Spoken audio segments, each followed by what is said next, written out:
Hi there. Last time we looked at the three periods of the Long Stone Age and how the Newark area played a role in them. This time we will look at the period that followed on from the Neolithic, the Bronze Age. The Bronze Age is said to have lasted from around 4,500 until around 2,800 years ago. It was marked by the use of copper and then bronze tools by the people of Britain, and also saw the widespread adoption of agriculture. The Bronze Age is once again split into three phases. The Early Bronze Age, from around 4,500 to 3,500 years ago. The Middle Bronze Age, from 3,500 to 3,000 years ago. And the Late Bronze Age, from around 3,000 to 2,700 years ago. There is no clear consensus on the date for the beginning of the Bronze Age in Great Britain and Ireland. Some sources give a date as late as 4,000 years ago, while others set 4,200 years ago as a line between the Neolithic and the Bronze Age. Large monuments, similar to those in the late Neolithic, continued to be constructed or modified, including sites such as Avebury, Stonehenge, Silbury Hill, and an amazing site in Cambridgeshire, Moss Farm. This settlement was built on a platform on piles over a river channel and dates back to the end of the Bronze Age, 3,000 to 2,800 years ago.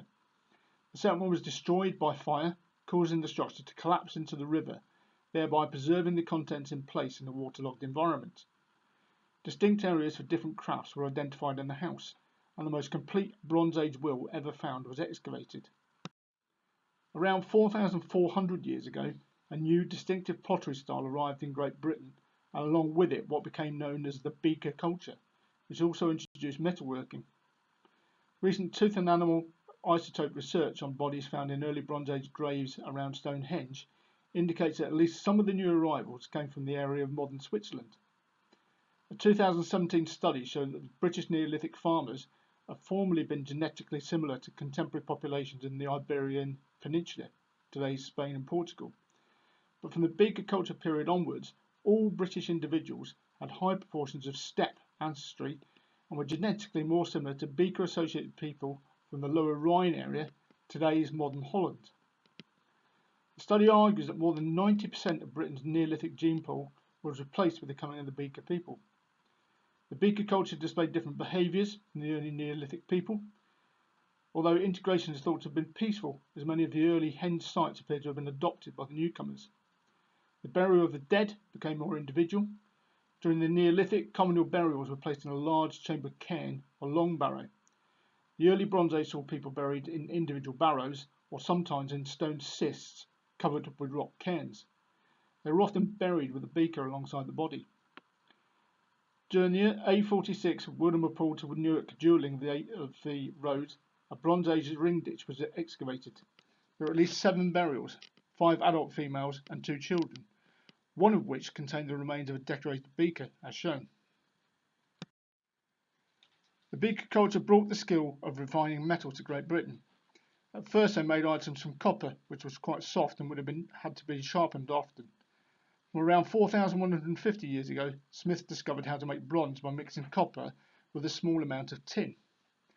Over the next 1,000 years, bronze gradually replaced stone as the main material for tool and weapon making. Britain had large reserves of tin in Cornwall and Devon, and therefore tin mining began. By around 1600 BC, the southwest of the island was experiencing a trade boom as British tin was exported across Europe. The bronze axe head, made by first making a cast, was at first similar to its stone predecessors, but then developed a socket for the wooden handle to fit into, and a small loop or ring to make lashing the two together easier. Groups of unused axes are often found together, suggesting ritual deposits to some, which are sometimes known as Smiths' hoards. Bronze swords of a graceful leaf shape, swelling gently from the handle before coming to a tip, have been found in considerable numbers, along with spearheads and arrow points. We have examples of these in our collection. Bronze Age Britons were also skilled at making gold jewellery. Many examples of these have been found in graves of the wealthy Wessex culture of southern Britain. There are superb early Bronze Age examples in the Mould gold cape found in North Wales and the Ringlemere gold cup found near Sandwich in Kent. Both can be seen at the British Museum. The weather, previously warm and dry, became much wetter as the Bronze Age continued, forcing the population away from easily defended sites in the hills and into the fertile valleys. Large livestock farms developed in the lowlands, which appear to have contributed to economic growth and inspired increasing forest clearances. There is evidence of a relatively large-scale disruption of cultural patterns, which some scholars think may indicate an invasion or at least a migration into southern Great Britain around the 12th century BC. This disruption was felt far beyond Britain, even beyond Europe, as most of the great Near Eastern empires collapsed or experienced severe difficulties. Cremation was adopted as a burial practice, with cemeteries of urns containing cremated individuals appearing in the archaeological record, similar to the one on show, which is on display in the museum. The museum collection has examples of Bronze Age pots, rapier swords, spearheads, and axes of various types. The two Bronze Age rapiers on display were spotted on a gravel quarry belt, which was switched off to retrieve them before they were damaged. There are various Bronze Age sites around Newark, but in 2016-17, excavations in advance of the Middlebeck development uncovered new evidence. The excavations were undertaken by Oxford Archaeology North in the area east and west of Bowbridge Lane and south of Halton Lane. We'll return to the Iron Age and Roman finds later, but in an area west of Bowbridge Lane, what appears to be a small henge monument may have been found. It appears to have had at least one raised causeway entrance, and inside there were many pits, postholes, and other features. Some of the features appear to be grouped, forming one or more concentric arcs. A number were later used for the burial of cremated remains. 12 of these deposits were accompanied by a selection of early to middle Bronze Age ceramic vessels, including examples of collared urn, food vessel, and bucket urn traditions. There are examples of inverted cremation urns, one of which was scanned before the contents were removed. At least one example of a double cremation urn with one inverted over the other was found. Outside the enclosure to the southwest, there was a small number of cremation deposits of a similar date. One of the pits contained a fragment of an early Bronze Age socketed stone axe and a beautifully decorated jet object, which had been part of a necklace.